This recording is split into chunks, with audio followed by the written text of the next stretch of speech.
प्यारे विद्यार्थियों, साथियों, आज हम बात करेंगे संसदीय शासन प्रणाली के गुण एवं दोष। अर्थात जब आप पार्लियामेंट्री सिस्टम का अध्ययन करते हैं तो उसमें हमें ये भी मालूम होना चाहिए कि पूरी दुनिया में किसी भी देश के अंतर्गत संसदीय शासन प्रणाली को यदि अपनाया गया है तो उसकी ये भी जानकारी होनी चाहिए कि इस प्रणाली के क्या गुण हैं, क्या लाभ हैं, और इसी के साथ में इस प्रणाली में क्या अवगुण हैं, क्या दोष हैं, क्या हानियां हैं, मतलब इसकी क्या अच्छाइयां हैं और क्या बुराइयां हैं। तो आज की क्लास में हम संसदीय शासन प्रणाली के गुण और दोष से संबंधित बातें करेंगे।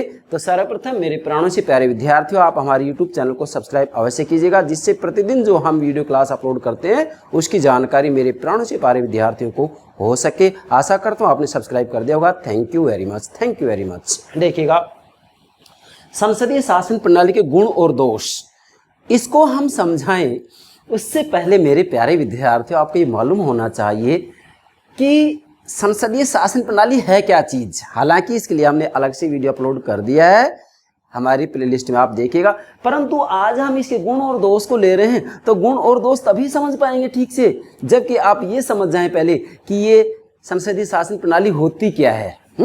इसके लिए मैंने आपके लिए एक डायग्राम बनाया है। आप इस डायग्राम के माध्यम से ठीक से समझ जाएंगे कि संसदीय शासन प्रणाली क्या चीज है और इसके अंतर्गत क्या गुण है और क्या दोष है। ठीक है, अब ध्यान दें भाई, ये तो सर्वविदित है कि सरकार के 3 अंग होते हैं। कौन कौन से? व्यवस्थापिका, कार्यपालिका, न्यायपालिका। अब कुछ अपवादों को छोड़ करके पूरी दुनिया में न्यायपालिका की किसी न किसी रूप में स्वतंत्र रूप में व्यवस्था कर दी जाती है। बच गए सरकार के 2 अंग, व्यवस्थापिका और कार्यपालिका।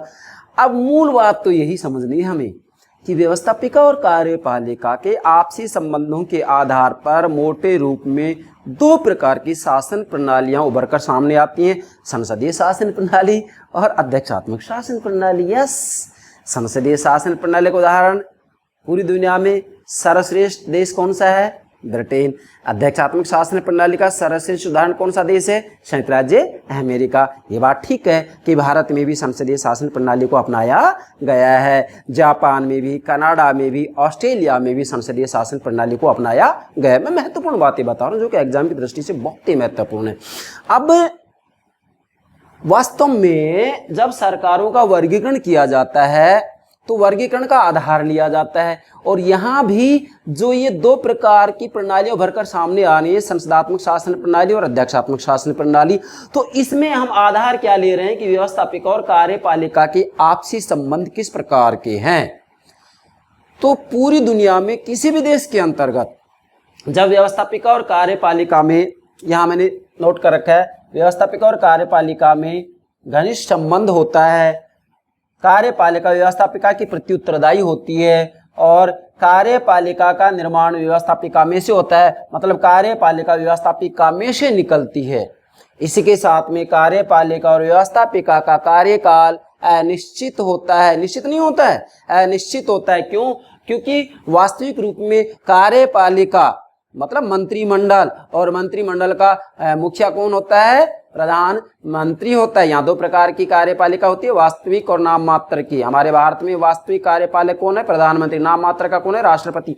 तो वास्तविक रूप में यहाँ मंत्रिमंडल का जो अध्यक्ष होता है, मुखिया होता है, वह राज्य के अध्यक्ष को कह करके व्यवस्थापिका मतलब लोकसभा का विघटन करा सकता है, और व्यवस्थापिका भी कार्यपालिका मतलब मंत्रिमंडल के खिलाफ अविश्वास प्रस्ताव ला सकती है, और अविश्वास प्रस्ताव पारित हो जाता है तो कार्यपालिका मतलब मंत्रिमंडल को, राजनीतिक कार्यपालिका को, अस्थायी कार्यपालिका को त्याग पत्र देना पड़ता है। तो दोनों का कार्यकाल क्या हो गया?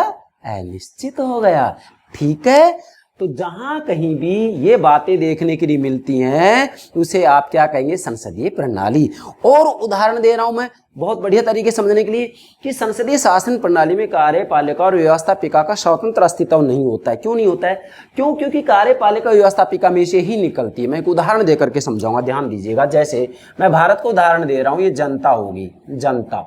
ठीक है, तो हमारे यहाँ भारत में व्यवस्थापिका के 2 सदन है। देखो समझना है, मैं बहुत बढ़िया तरीके से समझाऊंगा। व्यवस्थापिका के 2 सदन है भारत में भाई, हमारी द्विसदनीय व्यवस्थापिका के सिद्धांत को अपनाया गया है ना। तो लोकसभा और राज्यसभा, लोकसभा के सदस्यों को कौन चुन करके भेजते हैं? जनता, प्रत्यक्ष रूप में जनता के द्वारा। यहाँ आप कर सकते हैं लोकसभा, ठीक है भाई। लोकसभा के सदस्यों को, जिन्हें कि भारत में सांसद कहा जाता है, जनता प्रत्यक्ष रूप में चुनती है, ध्यान दीजिएगा। अब यहाँ मुझे बताइए, क्या जनता ने मंत्री को भी सीधा चुन करके भेजा है कि आपको हम शिक्षा मंत्री बना रहे हैं, आपको हम वित्त मंत्री बना रहे हैं? नहीं ना। तो फिर कैसे होता है? यहाँ ये मंत्रिमंडल कहाँ से आ गया, ध्यान दीजिएगा। अब मान लो लोकसभा में भारतीय जनता पार्टी को बहुमत मिल गया, तो भारतीय जनता पार्टी में जो सांसद हैं उनमें से ही मंत्रिमंडल का गठन किया जाता है, और यही राजनीतिक कार्यपालिका कहलाती है। तो यहाँ जो मंत्रिमंडल है वह वास्तविक रूप में कहाँ से आ रहा है? व्यवस्थापिका में से ही तो आया है भाई। ये बात सत्य है, लोकसभा और राज्यसभा इन दोनों में से ही मंत्री बनाए जाएंगे, परंतु ये तो सत्य है कि वो व्यवस्थापिका के सदस्य हैं।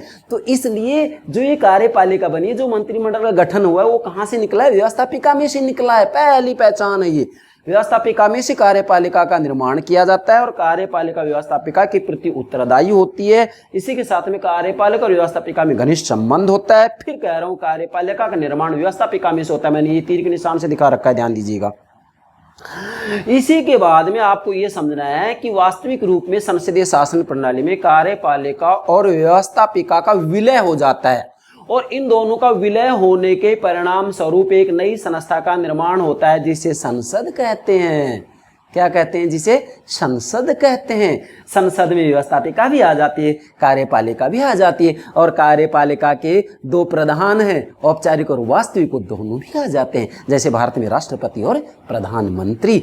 तो वास्तव में ये जो नई संस्था का निर्माण हो रहा है, जिसे संसद कहा जाता है, वो संसद ही व्यवस्थापिका और कार्यपालिका के ऊपर नियंत्रण रखती है। मतलब व्यवस्थापिका और कार्यपालिका का नियंत्रण करती है, निर्देशन करती है और निरीक्षण करती है।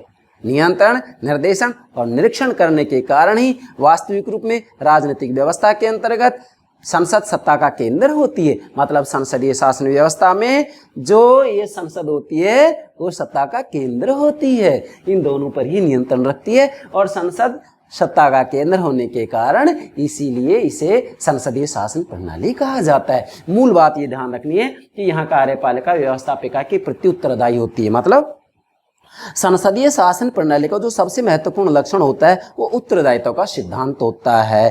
तो ये संसदीय शासन प्रणाली की कुछ मामूली सी बातें मैंने बताई है। हालांकि इसके लिए मैंने अलग से वीडियो अपलोड कर दिया कि संसदीय शासन प्रणाली क्या है। ये मैंने इसलिए बताया क्योंकि इस डायग्राम से हम इसके गुण और दोष को समझेंगे। आप देखिएगा भाई, मान लो यहां मैंने न्यायपालिका को अलग इसलिए दिखाया क्योंकि किसी न किसी रूप में कुछ अपवादों को छोड़कर किसकी अलग व्यवस्था कर दी जाती है। हाँ, जैसे ब्रिटेन का उदाहरण लिया हम, तो ब्रिटेन के अंतर्गत वास्तविक रूप में 1905 से पहले लॉर्ड सभा के द्वारा ही सर्वोच्च अपीलीय न्यायालय के रूप में कार्य किया जाता था। मतलब वास्तविक रूप में जो लॉर्ड सभा है वो वहाँ की व्यवस्थापिका का दूसरा सदन है। भाई ब्रिटेन के अंतर्गत वास्तविक रूप में जो संसद है, जो संसद है उस संसद के 2 सदन है, लॉर्ड सभा और दूसरा कौन सा है? लोक सदन और लॉर्ड सभा। तो वास्तविक रूप में लॉर्ड सभा के द्वारा न्यायिक कार्य किया जाता था, परंतु वर्तमान समय में वहां पर न्यायपालिका की अलग से स्थापना कर दी गई है। इसलिए मैंने कहा था किसी न किसी रूप में न्यायपालिका का अलग स्थापना कर दी जाती है, और कार्यपालिका और व्यवस्थापिका में घनिष्ठ संबंध होता है, और कार्यपालिका व्यवस्थापिका के प्रति उत्तरदायी होती है। कार्यपालिका और व्यवस्थापिका कार्यकाल अनिश्चित होता है। तो वास्तविक रूप में ऐसी शासन प्रणाली को संसदीय शासन प्रणाली कहा जाता है। क्यों कहा जाता है? क्योंकि इन दोनों का स्वतंत्र अस्तित्व नहीं होता है, इन दोनों का विलय एक नई संस्था में हो जाता है जिसे संसद कहा जाता है। आप बताइए, हमारी भारतीय संसद के अंतर्गत मुझे बताइए, क्या प्रधानमंत्री नहीं आता है? आता है। क्या राष्ट्रपति नहीं आता है? आता है। और इसी के साथ में लोकसभा और राज्यसभा नहीं आती? आती है। तो ये इन दोनों का विलय ही तो संसद है, और इसी को संसदीय शासन प्रणाली कहा जाता है। यस, आप देखो भाई, अब इस संसदीय शासन प्रणाली के क्या फायदे हैं, क्या गुण हैं, आप इस डायग्राम से समझिएगा। इसको मैं क्या कह रहा हूं, ये जो मैंने डायग्राम बना रखा है इससे समझेंगे ये सारी बातें, ठीक है। संसदीय शासन प्रणाली का जो पहला गुण है वो है मेरे प्यारे विद्यार्थियों, शासन का उत्तरदायित्व। अब देखिएगा, शासन का उत्तरदायित्व मैंने आपको बताया था ना, कार्यपालिका मतलब राजनीतिक कार्यपालिका मतलब मंत्रिमंडल, ठीक है। मंत्रिमंडल का जो अध्यक्ष होता है, मंत्रिमंडल की जो अध्यक्षता करता है, कौन करता है? प्रधानमंत्री करता है। यस, तो कार्यपालिका व्यवस्थापिका के प्रति उत्तरदायी होती है। इसलिए मंत्रिमंडल के द्वारा किसी भी रूप में कोई गलत कार्य नहीं किया जा सकता, कोई गलत निर्णय नहीं लिया जा सकता। क्या कह रहा हूँ? कोई गलत निर्णय नहीं लिया जा सकता। क्यों? क्योंकि कार्यपालिका को मतलब मंत्रिमंडल को व्यवस्थापिका में एक एक बात का जवाब देना पड़ता है। मतलब कार्यपालिका व्यवस्थापिका के प्रति उत्तरदायी होती है। और जैसे ही व्यवस्थापिका को कार्यपालिका मतलब मंत्रिमंडल में अविश्वास हो जाता है तो इसके खिलाफ अविश्वास प्रस्ताव लाया जा सकता है, और अविश्वास प्रस्ताव पारित हो जाता है तो इसको त्यागपत्र देना पड़ता है। इसलिए कार्यपालिका कभी भी नहीं चाहेगी कि वास्तविक रूप में व्यवस्थापिका में उनके विरुद्ध अविश्वास प्रस्ताव लाया जाए। इसलिए आप कह सकते हैं कि संसदीय शासन प्रणाली का सबसे मुख्य जो गुण होता है वो ये होता है कि यहाँ शासन उत्तरदायित्व होता है। मतलब यहाँ वास्तविक रूप में जो शासन होता है, मंत्रिमंडल होता है, वे व्यवस्थापिका के प्रति उत्तरदायी होता है। और आगे हम बढ़े तो वास्तविक रूप में जो व्यवस्थापिका है, भारत का उदाहरण दे, भारत में 2 सदनों की लोकसभा और राज्यसभा, तो वास्तविक रूप में लोकसभा के सदस्य जनता के द्वारा चुन करके आते हैं, तो किसी न किसी रूप में जो लोकसभा के सदस्य होते हैं मतलब सांसद भी किसी न किसी रूप में जनता को जवाब तो देना ही पड़ता है। 5 वर्ष बाद में जनता के सामने जब वोट लेने के लिए जाते हैं तो जनता को जवाब तो देना ही पड़ेगा। इसलिए वास्तविक रूप में किसी न किसी रूप में अंतिम रूप में जो उत्तरदायित्व होता है किसके प्रति होगा? यहाँ जनता के प्रति होगा। ठीक है। दूसरा फायदा क्या होगा?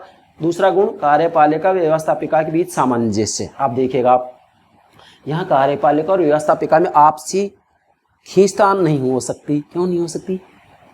क्योंकि कार्यपालिका मतलब मंत्रिमंडल ये आ कहाँ से रहा है? व्यवस्थापिका में स्थिति इसका निर्माण हो रहा है। भाई हम लोकसभा के सदस्य को चुन करके भेजते हैं, भारत का उदाहरण दे रहा हूँ, तो हम पहले तो उसको सांसद के रूप में चुन करके भेज रहे हैं ना, और उसके बाद जिस दल को बहुमत मिलता है उसमें से ही क्या होता है? मंत्रिमंडल गठन होता है। तो मंत्रिमंडल का जो गठन होता है वास्तविक रूप में कहाँ से आ रहा है? व्यवस्थापिका में से आ रहा है। तो वास्तविक रूप में तो ये एक ही दल के तो हैं। भाई गठबंधन सरकार बन रही तो भी ये है कि समर्थन तो दिया जा रहा है, तो ये एक ही दल के होने के कारण, या गठबंधन सरकार भी है तो वास्तविक रूप में उस दल के द्वारा समर्थन दिया गया है, तो किसी न किसी रूप में हम ये कह सकते हैं कि इसमें मतलब आपसी खींचतान नहीं हो सकती है।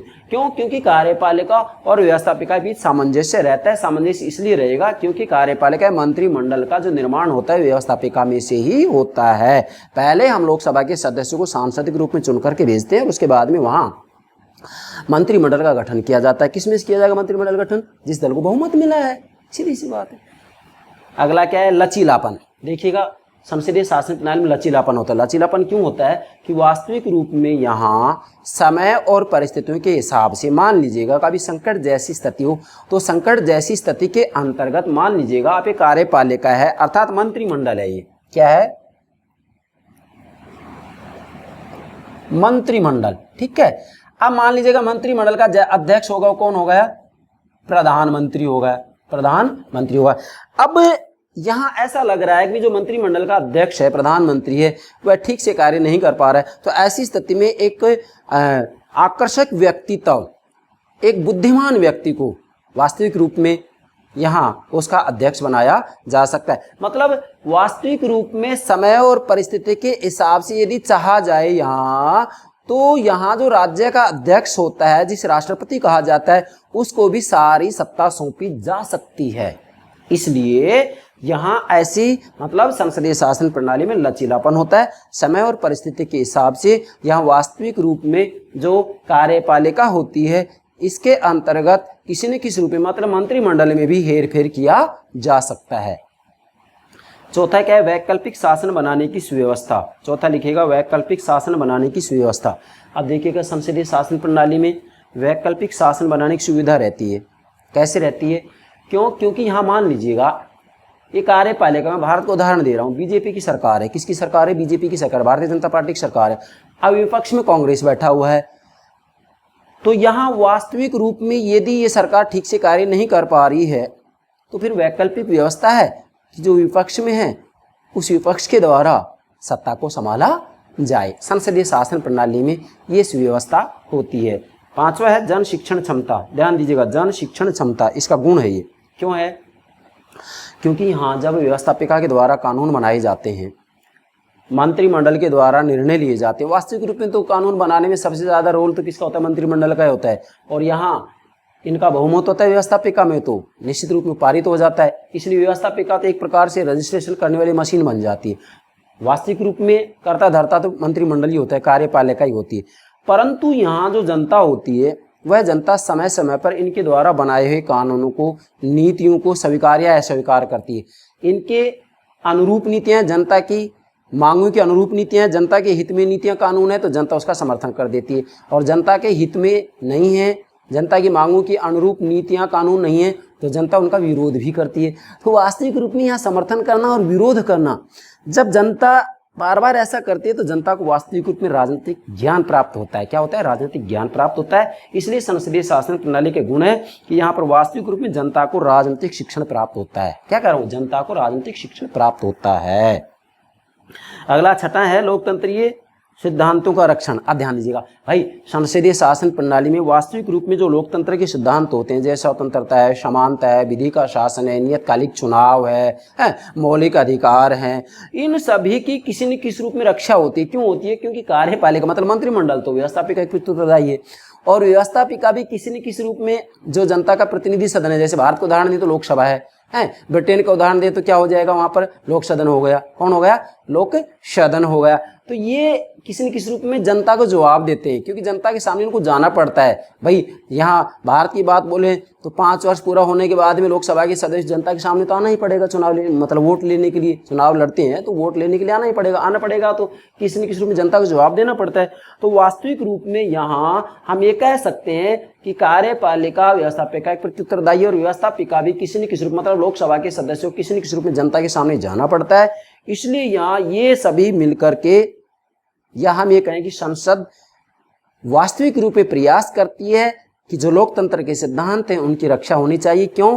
क्योंकि यदि ऐसा नहीं करेंगे तो हम जनता के सामने जाएंगे तो जनता हमें अस्वीकार कर देगी, हमें पराजित कर देगी, हमें अपना मत नहीं देगी, हमें अपना समर्थन नहीं देगी। चलिए अगला है 7वां गुण, सरकार की सजगता व सतर्कता। ध्यान दीजिएगा, सरकार की सजगता व सतर्कता। सरकार सतर्क रहेगी, सजग रहेगी। क्यों रहेगी? क्योंकि यहाँ मंत्रिमंडल को ठीक से मालूम है कि यदि हमने व्यवस्थापिका का विश्वास खो दिया तो हमारे खिलाफ अविश्वास प्रस्ताव लाया जाएगा, और व्यवस्थापिका को भी ठीक से मालूम है कि यदि हमने जनता का विश्वास खो दिया तो हम चुनाव में नहीं जीत पाएंगे। इसलिए वास्तविक रूप में यहाँ जो सरकार होती है, यहाँ सरकार मीन्स विशेषकर मंत्रिमंडल है, ये सजग रहती है, सतर्क रहती है। क्यों? क्योंकि किसी न किसी रूप में अंतिम रूप में जो मंत्रिमंडल मंत्री वो भी तो व्यवस्थापिका से निकले, तो किसी न किसी रूप में जो मंत्री होते हैं उनको जनता के सामने तो जाना ही पड़ेगा। जब चुनाव होंगे, है निर्वाचन होंगे, जनता के सामने जाना पड़ेगा ना वोट लेने के लिए, तो जाना पड़ेगा, जनता को जवाब देना पड़ेगा। जनता पूछेगी आपने क्या किया है हमारे लिए, तो जवाब देना पड़ेगा। इसलिए यहाँ जो सरकार होती है ना, वह सजग रहती है, सतर्क रहती है, मतलब जनहित में नीतियाँ बनाने का प्रयास किया जाता है, जन कल्याण में नीतियाँ बनाने का प्रयास किया जाता है। ये बात आपको ध्यान में रखनी है, ठीक है भाई। अंतिम, जनता की संप्रभुता की वास्तविकता। अब ध्यान दिया, जनता की संप्रभुता की वास्तविकता। अब देखो मैंने इसलिए यहाँ पहले नोट कर दिया जनता, क्या कहा है मैंने? जनता की संप्रभुता की वास्तविकता, मतलब संसदीय शासन प्रणाली वास्तविक रूप में जनता संप्रभु है, ये स्पष्ट हो रहा है। व्यवहार में जनता संप्रभु है, और होती है कैसे? देखो, कार्यपालिका मतलब जिसको राजनीतिक कार्यपालिका कहते हैं, मतलब जिसमें मंत्रिमंडल है। आप तो समझ गए ना, जिसमें मंत्री हैं, जिसमें क्या है? मंत्री हैं। भाई मंत्रियों का योगफल ही तो मंत्रिमंडल है। तो जो ये मंत्रिमंडल है, मतलब जो राजनीतिक कार्यपालिका है, भाई वो कहाँ से निकल रही है? व्यवस्थापिका में से, व्यवस्थापिका से निकल रही है ना।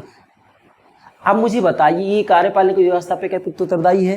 कार्यपालिका व्यवस्थापिका की प्रत्युत्तरदायी है, मतलब मंत्रिमंडल के सदस्यों को व्यवस्थापिका में जवाब देना पड़ेगा। मंत्रिमंडल के सदस्य प्रश्न पूछे जाएंगे, पूरे प्रश्न पूछे जाएंगे, जिनका जवाब इनको व्यवस्थापिका में देना पड़ता है।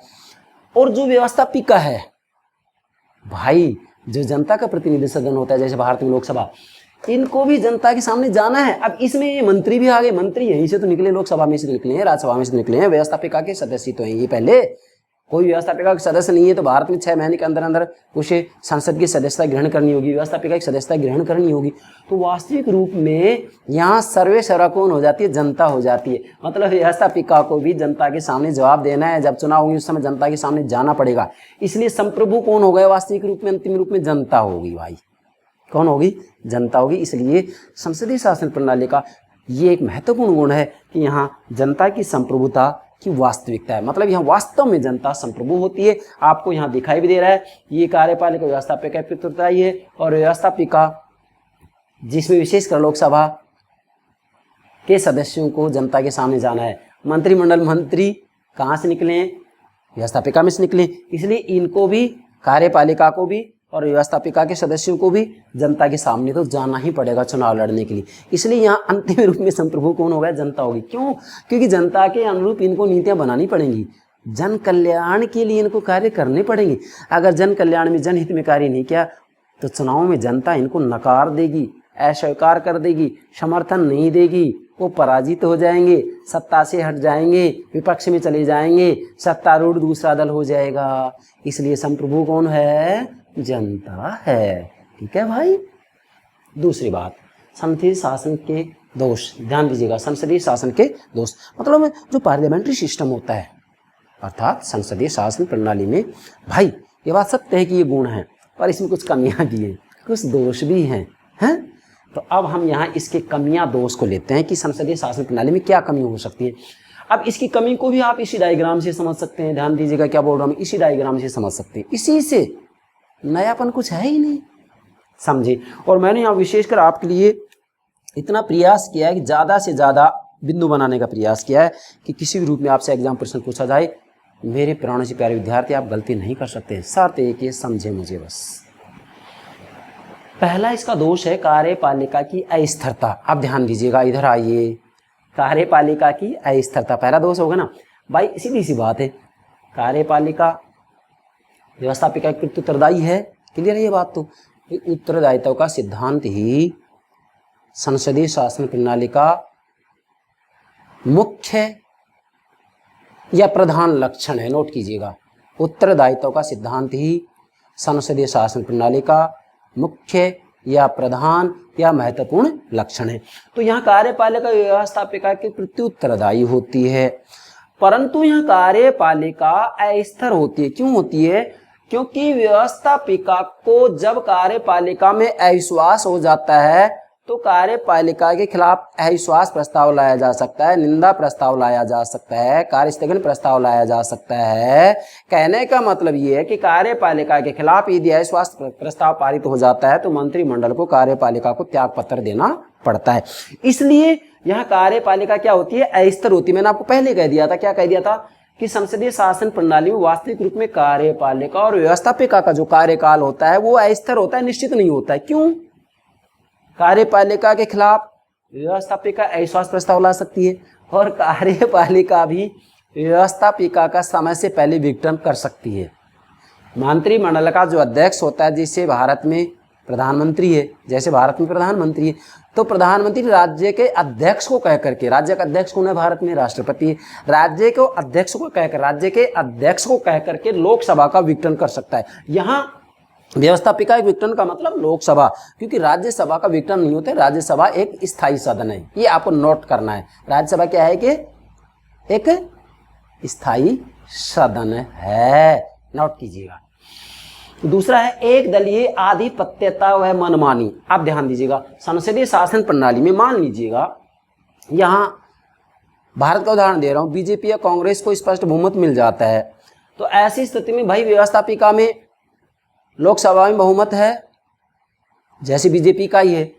अब मंत्रिमंडल, कार्यपालिका, ये भी कहाँ से निकल रहा है, जिस दल को बहुमत मिला है उसमें से ही मंत्री बनाए जा रहे हैं ना। तो वास्तविक रूप में यहाँ मंत्रिमंडल और यहाँ व्यवस्थापिका, यहाँ भी एक ही दल है, यहाँ भी वही दल है। तो वास्तविक रूप में यहाँ जो मंत्रिमंडल है या कार्यपालिका, वो जैसा चाहेगा वैसी नीति बनाएगा और इन नीतियों को यहाँ व्यवस्थापिका में भी पास किया जाएगा, पारित किया जाएगा। क्यों, क्योंकि यहाँ इनका बहुमत है। तो वास्तविक रूप में आज हम देखते हैं तो व्यवस्थापिकाएं तो केवल रजिस्ट्रेशन करने वाली मशीनें बन के रह गई हैं। मंत्रिमंडल ने जो निर्णय कर लिया यहाँ पर वो पारित होगा। क्यों होगा पारित? क्योंकि इनका यहाँ पर बहुमत है। इसलिए जैसा यहाँ जिस दल की सत्ता है वह दल जैसा चाहेगा वैसा आचरण कर सकता है, वैसी नीतियाँ बना सकता है। हाँ, इस बात में कुछ हद तक सच्चाई भी है। स्पष्ट बहुमत है तो मनमाना आचरण किया जाता है। तीसरा, राष्ट्रीय हितों की अवहेलना। अब ध्यान दीजिएगा, यहाँ वास्तविक रूप में मान लीजिएगा यहाँ भी बीजेपी, चूंकि यहाँ लोकसभा में भारतीय जनता पार्टी या कांग्रेस का बहुमत है, मंत्रिमंडल का गठन उसमें से हो ही गया, तो ये तो दोनों एक ही हो गए एक प्रकार से। अब ये दोनों एक हो गए। अब ऐसी स्थिति में यहाँ वास्तविक रूप में जो दल होता है वह दल राष्ट्रीय हितों की ये अक्सर देखा गया है कि अवहेलना करते हैं, और इनका मूल जो गंतव्य होता है वो यही होता है कि कैसे भी हो हम अपनी सत्ता को बचा करके रख सकें बस। हाँ, ये बात भी सत्य है कि जितना आलोचकों के द्वारा ये कहा गया है कि राष्ट्रीय हितों की अवहेलना करते हैं, परंतु प्रैक्टिकल में, व्यवहार में इतनी इसमें सच्चाई भी नहीं है। किसी न किसी रूप में राष्ट्रीय हितों की रक्षा तो की ही जाती है, परंतु चूंकि ये दलीय दलदल में फंस जाते हैं इसलिए ये कभी कभी राष्ट्रीय हितों को भुला देते हैं। अगला चौथा है विपक्षी दलों की अरचनात्मकता। आप ध्यान दीजिएगा, विपक्षी दलों की अरचनात्मकता। अब यहाँ मान लीजिएगा बीजेपी सत्ता में है, विपक्ष में कांग्रेस है या कोई और दल है, तो कभी कभी ये देखा गया है कि मंत्रिमंडल के द्वारा देश हित में निर्णय लिया जा रहा है, व्यवस्थापिका देश हित में कानून बना रही है, परंतु विपक्ष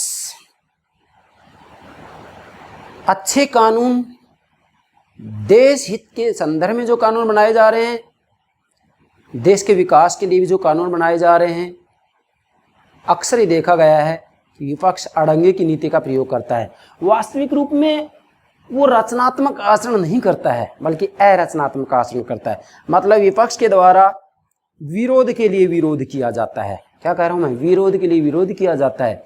ऐसा नहीं होना चाहिए। जबकि संसदीय शासन प्रणाली में ये देखने में मिला है कि विपक्षी दल अकारण ही विरोध के लिए विरोध भी करते हैं।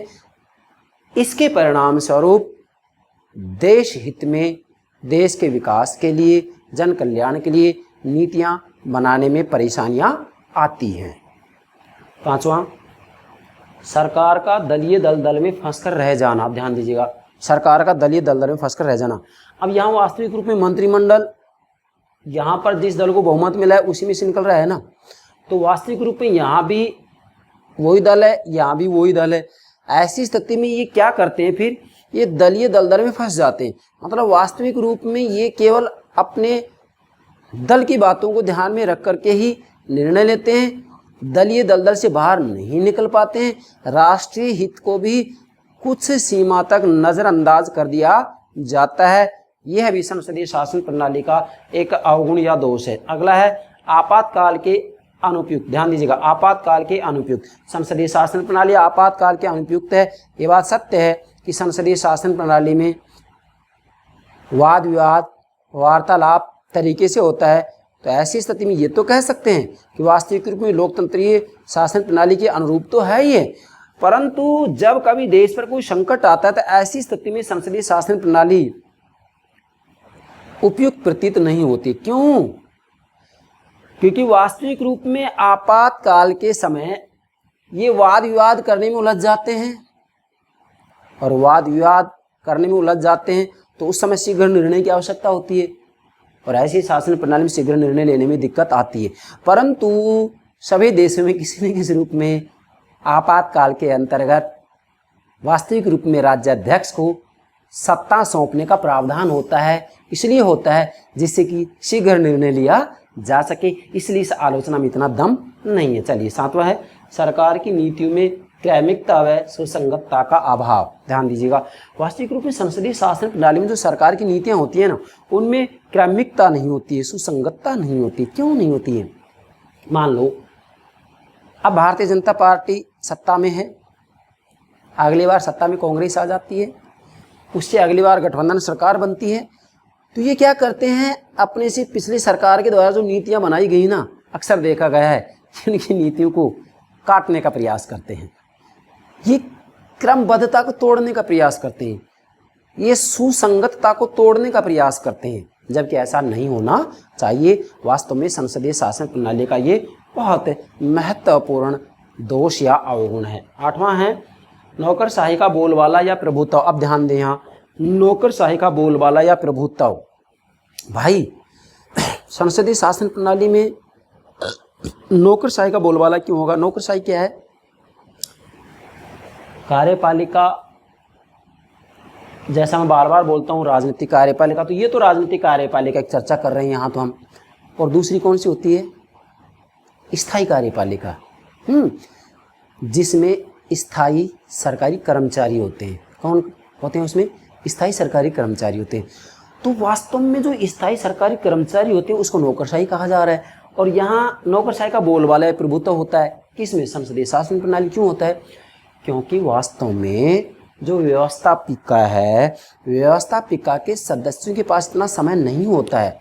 भाई ये व्यवस्थापिका में वाद विवाद, तर्क वितर्क, बहस करते रहते हैं, चुनावों की भी चिंता रहती है, और भी इनके पास कितना ही कार्यभार होता है। ऐसी स्थिति में वास्तविक रूप में इनके सभी महत्वपूर्ण कार्यों को, मतलब विभाग से संबंधित सभी महत्वपूर्ण कार्यों को या विभाग से संबंधित ज़्यादातर महत्वपूर्ण निर्णय नौकरशाही के द्वारा ही ले लिया जाता है, जिसे कि आप कहते हैं प्रदत्त व्यवस्थापन। मतलब स्वयं व्यवस्थापिकाएं धीरे धीरे आज नौकरशाही को, जिसे कहा तो जाता है कार्यपालिका को, शक्तियाँ सुपुर्द करती जा रही हैं, क्योंकि इनके पास इतना समय नहीं। तो यहाँ शक्तियाँ सुपुर्द करती जा रही, तो वास्तविक रूप में उन शक्तियों का प्रयोग नौकरशाही के द्वारा ही किया जाता है। मतलब स्थायी सरकारी कर्मचारियों के द्वारा ही किया जाता है। क्या बोल रहा हूँ? स्थायी सरकारी कर्मचारियों के द्वारा ही उनका प्रयोग किया जाता है। तो वास्तविक रूप में संसदीय शासन प्रणाली का यह अवगुण है कि यहाँ पर नौकरशाही का प्रभुत्व हो जाता है। इसलिए हो जाता है क्योंकि विभाग से संबंधित जितनी भी बारीकियाँ हैं, जितनी भी गहराइयाँ हैं, उनकी जानकारी स्थायी सरकारी कर्मचारियों को ज़्यादा होती है बनिस्पत व्यवस्थापिका के सदस्यों और मंत्रिमंडल के सदस्यों के। ये बात आपको ध्यान में रखनी होगी। चलिए, अब मैंने यहाँ 2 अवगुण आपके लिए और बनाए हैं, क्योंकि इनसे संबंधित प्रश्न एग्जाम पूछ लिया जाता है, इसलिए मैंने मेरे प्राणों से प्यारे विद्यार्थियों के लिए ये अलग से बिंदु 2 और तैयार किए। क्या? 9वां अवगुण है शक्ति पृथक्करण के सिद्धांत के विरुद्ध। ध्यान दीजिएगा, शक्ति पृथक्करण के सिद्धांत के विरुद्ध। भाई शक्ति पृथक्करण का सिद्धांत किसने दिया था? मोंटेस्क्यू ने। क्लियर है बात? शक्ति पृथक्करण के सिद्धांत का मतलब सरकार के 3 अंग, व्यवस्थापिका, कार्यपालिका और न्यायपालिका। मतलब कानून बनाने वाली संस्था अलग हो, कानून को लागू करने वाली संस्था अलग हो, और कानून का उल्लंघन करने के लिए जो दंड देने का प्रावधान है उसके लिए अलग से संस्था हो। मतलब कानूनों का उल्लंघन करने पर दंड देने के लिए अलग से संस्था हो, वो न्यायपालिका होगी। तो व्यवस्थापिका कानून बनाए, कार्यपालिका कानून की क्रियान्विति करे, और न्यायपालिका कानूनों का उल्लंघन करने वालों को दंड दे। ठीक है? तो अलग अलग रूप में व्यवस्था की जाए। जैसे संयुक्त राज्य अमेरिका के संविधान के अनुच्छेद 1, 2, 3, 1, 2, 3, अनुच्छेद 1, 2, 3 में व्यवस्थापिका, कार्यपालिका और न्यायपालिका का स्पष्ट रूप में उल्लेख किया गया है। स्पष्ट रूप में उल्लेख किया गया है, तो हम कह सकते हैं कि शक्ति पृथक्करण का निशानी है। अपर जो संसदीय शासन प्रणाली है वह शक्ति पृथक्करण के सिद्धांत के विरुद्ध है। क्यों है? भाई कार्यपालिका जो कानूनों की क्रियान्विति करती है, क्या ये अलग है? जनता अलग से चुन करके भेज रही है? नहीं, कार्यपालिका मतलब मंत्रिमंडल व्यवस्थापिका में से तो निकल रहा है। तो यहाँ तो इन दोनों का विलय हो रहा है, और विलय के परिणाम स्वरूप एक नई संस्था का निर्माण हो रहा है जिसे संसद कहा जाता है। तो यहाँ तो शक्ति पृथक्करण है ही नहीं, इसलिए कहा जाता है। इसकी आलोचना करते आलोचक कह रहे हैं कि यहाँ पर कानून बनाने वाले भी वही हैं और कानून को लागू करने वाले भी वही हैं। कौन? आप देखिएगा, मंत्रिमंडल कहाँ से निकल रहा है? व्यवस्थापिका में से निकल रहा है। भाई मैं उदाहरण दूँ, जैसे मान लीजिएगा लोकसभा और राज्यसभा है, तो मंत्रिमंडल गठन व्यवस्थापिका में से तो हो रहा है, अलग से थोड़ी हो रहा है। जनता सीधा चुन के थोड़ी भेज रही है। मैंने यहाँ ये तीर का निशान इधर दिया, इधर थोड़ी ने दिया, तो ये व्यवस्थापिका के सदस्य तो हैं। तो मंत्रिमंडल का निर्माण यहीं से हुआ है। तो आप मुझे बताइए, ये मंत्रिमंडल मान लीजिएगा बीजेपी का बहुमत है, तो वास्तविक रूप में मंत्रिमंडल का गठन इसी में से तो हो रहा है। भाई इसी में से तो मंत्रिमंडल का गठन हो रहा है। अब मंत्रिमंडल का गठन इसमें से हो रहा है, तो वास्तविक रूप में यहाँ पर भी और यहाँ पर भी एक ही दल के तो हो गए। तो यहाँ जो मंत्रिमंडल है वो कानूनों की क्रियान्विति करेगी। मतलब ये कार्यपालिका मंत्रिमंडल व्यवस्थापिका में से निकल रहा है। ये अलग अलग नहीं है, इन दोनों का विलय है, इन दोनों का विलय है। इसलिए यहाँ वास्तव में इनके द्वारा ही कानून बनाया जाता है और इनके द्वारा ही कानूनों को क्रियान्वित किया जाता है। इसलिए शक्ति पृथक्करण के सिद्धांत के विरुद्ध है। ये शक्ति पृथक्करण में ये होता है कि कार्यपालिका अलग, व्यवस्थापिका अलग, दोनों का कोई लेना देना नहीं है, जैसा कि अध्यक्षात्मक शासन प्रणाली में होता है। मैं आपको संयुक्त राज्य अमेरिका का संविधान जब समझा रहूँगा तो बहुत अच्छी सी बात बताऊंगा। वैसे ध्यान रखेंगे कि संयुक्त राज्य अमेरिका में अध्यक्षात्मक शासन प्रणाली को अपनाया गया है, तो वहाँ पर कार्यपालिका और व्यवस्थापिका बिल्कुल पृथक पृथक हैं। इसलिए कहा जा सकता है वहाँ पर शक्ति पृथक्करण के सिद्धांत को अपनाया गया है। इसलिए इसकी कमी निकाली जाती है कि जो संसदीय शासन प्रणाली है शक्ति पृथक्करण के सिद्धांत के विरुद्ध है। यहाँ शक्ति पृथक्करण का सिद्धांत लागू नहीं हो सकता। और मोंटेस्क्यू ने यही तो कहा था कि अगर कानून बनाने और कानूनों को लागू करने की शक्ति एक ही हाथों में दे दी जाएगी तो तानाशाही होगी, तानाशाही होगी। वही बात 10वें बिंदु में बताऊंगा मैं। व्यवस्थापिका शक्ति का ह्रास होता है, इसमें ध्यान दीजिएगा, व्यवस्थापिका शक्ति का ह्रास। संसदीय शासन प्रणाली में वास्तविक रूप में सर्वेसर्वा मंत्रिमंडल होता है। मंत्रिमंडल के द्वारा जो निर्णय फैसले लिए जाते हैं वो अंतिम होते हैं और उनको व्यवस्थापिका के द्वारा स्वीकार कर लिया जाता है। क्यों किया जाता है? क्योंकि इनका यहाँ पर बहुमत होता है और व्यवस्थापिका तो केवल रजिस्ट्रेशन करने वाली मशीन मात्र बनकर रह जाती है। वास्तविक रूप में सर्वेसर्वा मंत्रिमंडल होता है, सर्वेसर्वा मंत्रिमंडल होता है। इसलिए आधुनिक समय में आप देख सकते हैं कि वास्तविक रूप में सभी जगह व्यवस्थापिकाओं का पतन होता जा रहा है, व्यवस्थापिकाएं कमजोर होती जा रही है, व्यवस्थापिकाओं की बनिस्पत कार्यपालिकाओं की शक्तियां बढ़ती जा रही हैं, बढ़ती जा रही हैं। इन दोनों के ऊपर मैंने अलग से वीडियो अपलोड कर दिया है कि व्यवस्थापिका की शक्तियां कम क्यों हो रही हैं या व्यवस्थापिका की शक्तियों का पतन या ह्रास क्यों हो रहा है, हमारी प्लेलिस्ट में देखिएगा। और कार्यपालिका की शक्तियां क्यों बढ़ रही है, इसके कारणों के ऊपर भी हमने चर्चा कर दी है, आप हमारी प्लेलिस्ट में देखिएगा। मैंने व्यवस्थापिका, कार्यपालिका और न्यायपालिका के संदर्भ में लगभग 30 वीडियो अपलोड कर दिए हैं। सरकार के तीनों अंगों के संदर्भ में मेरे प्राणों से प्यारे विद्यार्थियों समझिएगा। अब यहाँ एक विद्वान है लॉर्ड हेवर्ट, भाई ध्यान दीजिएगा, लॉर्ड हेवर्ट। लॉर्ड हेवर्ट ने अपनी एक बहुत महत्वपूर्ण पुस्तक लिखी है जिसका नाम है न्यू डेस्पोटिज्म। नोट कीजिएगा, न्यू डेस्पोटिज्म, नई तानाशाही।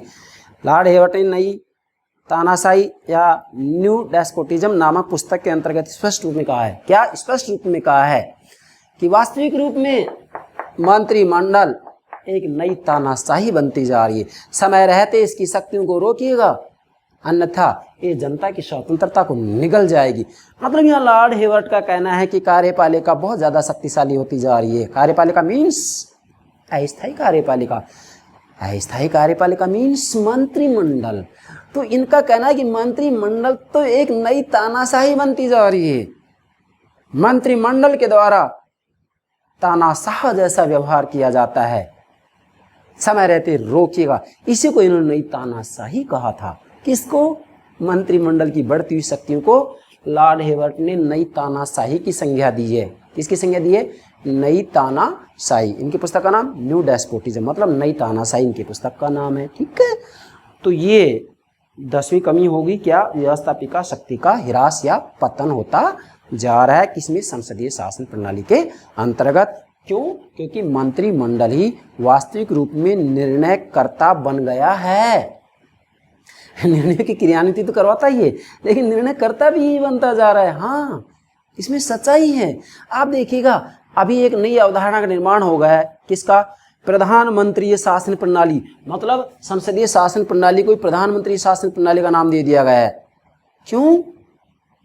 क्योंकि मंत्रिमंडल में भी जो मुखिया हो जाता है वो कौन होता है? प्रधानमंत्री। और प्रधानमंत्री सर्वेसर्वा होता जा रहा है। इसलिए संसदीय शासन प्रणाली में प्रधानमंत्री में शक्ति का केंद्रीकरण होता जा रहा है। ये बात भी आपको ध्यान में रखनी है। ठीक है, तो ये हो गए संसदीय शासन प्रणाली के दोष। मैंने जितनी भी महत्वपूर्ण बातें थी डियर स्टूडेंट्स आपको समझा दी है। आशा करता हूँ संसदीय शासन प्रणाली के गुण और दोष के बारे में किसी भी रूप में आपसे प्रश्न पूछा जाए, गलती नहीं होनी चाहिए। मेरे प्राणों से प्यारे विद्यार्थियों, मैं फिर कह रहा हूँ, मैं संपूर्ण राजनीति विज्ञान के संदर्भ में, मतलब पाठ्यक्रम में जो कुछ भी है, किसी भी प्रतियोगिता परीक्षा से संबंधित, मैं संपूर्ण राजनीति विज्ञान के पाठ्यक्रम को मेरे प्राणों से प्यारे विद्यार्थियों के लिए मेरे YouTube चैनल के माध्यम से आप तक पहुंचाऊंगा। ध्यान दीजिएगा, समझिएगा और इसी के साथ में हमारी मेहनत बेकार ना जाए, इसका ध्यान रखना। आप मेहनत कीजिएगा, प्रयास कीजिएगा, जो हम समझा रहे हैं ठीक तरीके से समझिएगा। आशा करता हूँ ये सब बातें आपकी समझ में आ गई होंगी। Thank you very much, thank you very much.